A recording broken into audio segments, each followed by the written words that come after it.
हाँ तो दोस्तों, कैसे हो आप सभी। भाई आज की इस वीडियो में हम डिस्कशन करने वाले हैं कि भाई प्रेजेंट टाइम पे जो बिटकॉइन है उसका क्या सिनेरियो में देखने को मिल रहा है। सबसे पहले हम बात करते हैं कि भाई बिटकॉइन जो अचानक से पंप हुआ उसके क्या रीजन हमें देखने को मिल रहे हैं मार्केट में। भाई बात करते हैं हमारे पहले रीजन के बारे में।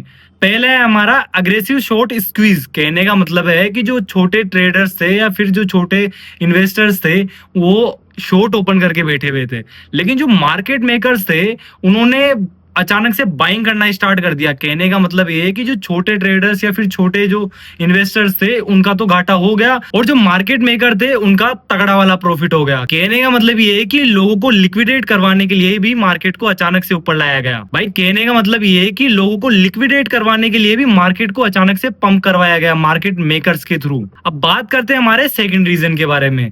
आप सभी को पता होगा कि लास्ट वीडियो में जैसे मैंने डिस्कशन किया है कि आने वाले टाइम पे हो सकता है कि इंटरेस्ट रेट कट ना हो, लेकिन भाई जो इंटरेस्ट रेट कट है उससे रिलेटेड एक न्यूज अपडेट हमें देखने को मिल रही है फेड रिजर्व की तरफ से। यानी कि जो फेड रिजर्व के नए चेयरपर्सन है केविन या फिर उनके जो अधिकारी है, उन्होंने ये अपडेट दी है कि आने वाले टाइम पे जो इंटरेस्ट रेट या फिर जो फेड रिजर्व की मीटिंग होगी उसके अंदर इस बार हो सकता है कि इंटरेस्ट रेट कट हो। उनका सीधा संकेत ये है कि आने वाले टाइम में जो फेड रिजर्व की मीटिंग होगी उसके अंदर इंटरेस्ट रेट कट होगा। क्यों? क्योंकि इस बार जो देख रहे हैं, जो आंकड़े आ रहे हैं उनके अकॉर्डिंग जो महंगाई है वो कम होती हुई देखने को मिल रही है। तो इसका सीधा सिंपल सा मतलब ये है भाई कि आने वाले टाइम में जो भी फेड रिजर्व की मीटिंग होगी या फिर एफएमसी की मीटिंग या फिर जो एफएमसी की मीटिंग होगी उसके अंदर ऑब्वियसली सी बात है कि इंटरेस्ट रेट कट होगा ही। अब बात करें हमारे तीसरे रीजन के बारे में, तो भाई मार्केट हमें टेक्निकली भी फॉलिंग वेज की तरफ यानी कि ऊपर जाता हुआ देखने को मिल रहा है। यहां से हमें देखने को मिलता है जब भी मार्केट हमें फॉलिंग वेज चार्ट पर जाता हुआ देखने को मिलता है तो मार्केट यहां से हमें ऊपर जाता हुआ देखने को मिलता है। भाई ये तो हो गई मार्केट की जो तीन अपडेट्स या फिर तीन रीजन जिनकी वजह से मार्केट अचानक से पंप होता हुआ हमें देखने को मिला। भाई ये तो हो गए तीन रीजन जिनके कारण मार्केट हमें ऊपर जाता हुआ या पंप करता हुआ देखने को मिला। अब बात करते हैं कि भाई मार्केट में इसके अलावा हमें और क्या अपडेट्स देखने को मिल रही है जिनके कारण कहीं ना कहीं मार्केट के ऊपर एक पॉजिटिव साइन हमें देखने को मिला। पहला है हमारा कि भाई जो क्रूड ऑयल की कीमतें हमें बढ़ती हुई देखने को मिल रही थी, कहीं ना कहीं वो भी हमें गिरती हुई देखने को मिल रही है। एक रीजन तो ये हो गया क्योंकि जो क्रूड ऑयल की कीमतें जहां $105 प्रति बैरल थी वही वो 94 प्रति बैरल के समथिंग आती हुई देखने को मिल रही है, यानी कि गिरती हुई हमें देखने को मिल रही है। ऑब्वियसली सी बात है भाई कि जहां ट्रांसपोर्टेशन के ऊपर खर्चा कम होगा तो महंगाई कम होगी।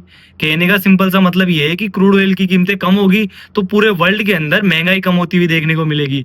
और जो यूएस है उसके जो फेड रिजर्व है उसके अंदर भी इंटरेस्ट रेट कट होगा। और भाई मैं कोई फाइनेंशियल एडवाइजर बिल्कुल नहीं हूं, तो जो भी करें अपने डिसीजन और मार्केट की अपडेट्स के साथ करें। तो भाई ये तो हो गई मार्केट की बात है। अब बात करते हैं कि इस चैनल के बारे में। भाई मैं इतने लंबे टाइम से वीडियोस अपलोड करता आ रहा हूँ, आप लोगों का काफी अच्छा सपोर्ट भी मुझे मिला, लेकिन भाई मैं ये चाहता हूँ कि आप लोगों का सपोर्ट तो मुझे मिल ही रहा है कि मैं ये चाहता हूँ कि मेरी टेलीग्राम जो कम्युनिटी है उसके ऊपर भी आप लोग कनेक्ट हो और जहां पर मैं अपनी कॉल्स वगैरह आप लोगों को देना चाह रहा हूं वहां पे आप प्रॉफिटेबल हो या ना हो वो बात की बात है।